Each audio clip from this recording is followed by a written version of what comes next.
Ka-researcher, you are writing your research paper and you are feeling so overwhelmed. Yung tipong hindi mo alam kung paano ka magsisimula at parang wala ka sa focus. Well, let me introduce to you to a secret weapon, the Pomodoro Technique, a simple time management method in writing our research paper.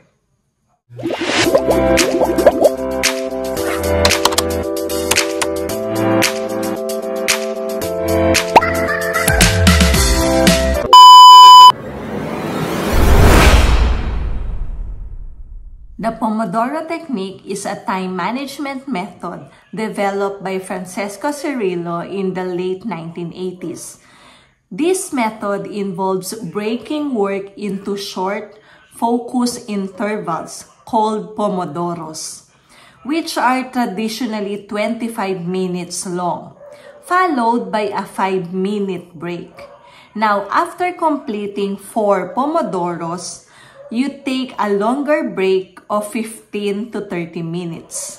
And you know what, ka-researcher? This technique, the Pomodoro method, helps improve our focus. It also reduces mental fatigue and manages procrastination by working on our brain's natural attention span. Therefore, maganda at epektibo itong gamitin sa research writing as a time management method. Well, of course, alam natin that writing a research paper is mentally intense. Long hours of working on it lead to burnout and stress. Ngayon, paano ba nakakatulong ang Pomodoro Technique?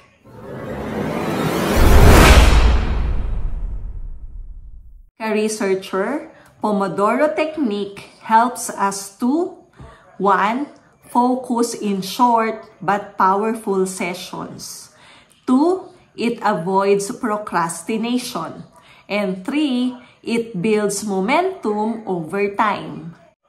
Ngayon, ang tanong, paano ba natin gagamitin ang technique na ito in writing our research paper?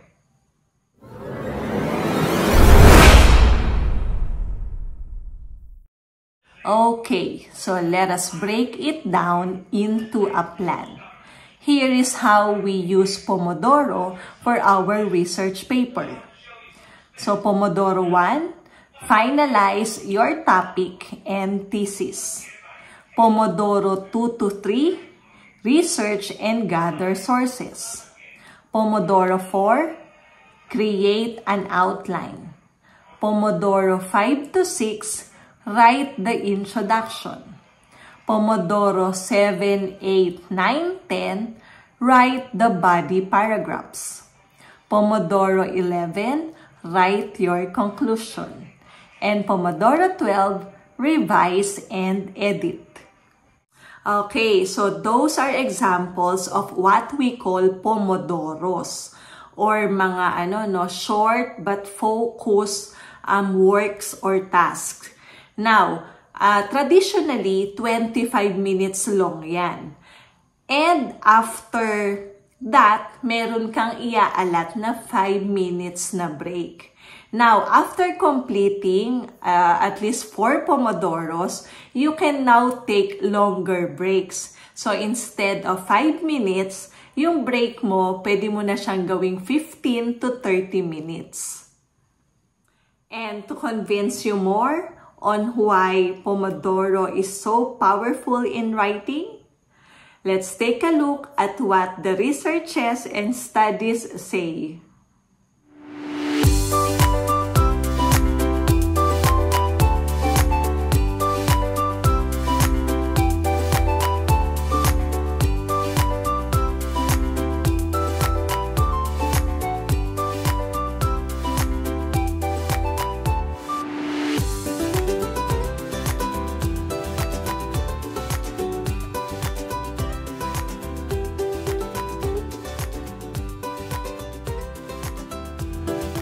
Now, at this point, let me give you a little challenge. So I want you to try and test this technique. So after watching this video, you get a timer or you set the timer of your phone, and I want you to write introductory paragraphs of your paper or of your topic.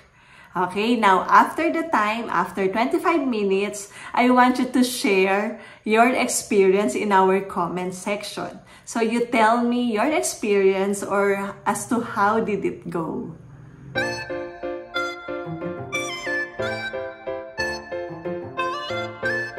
Wait, bago tayo magtapos, meron pa akong isa-share sa iyo so that you stay on track at para sumakses ka talaga sa paggamit ng Pomodoro Technique. Eto na! Here are some quick tips to stay on track. 1. Turn off notifications.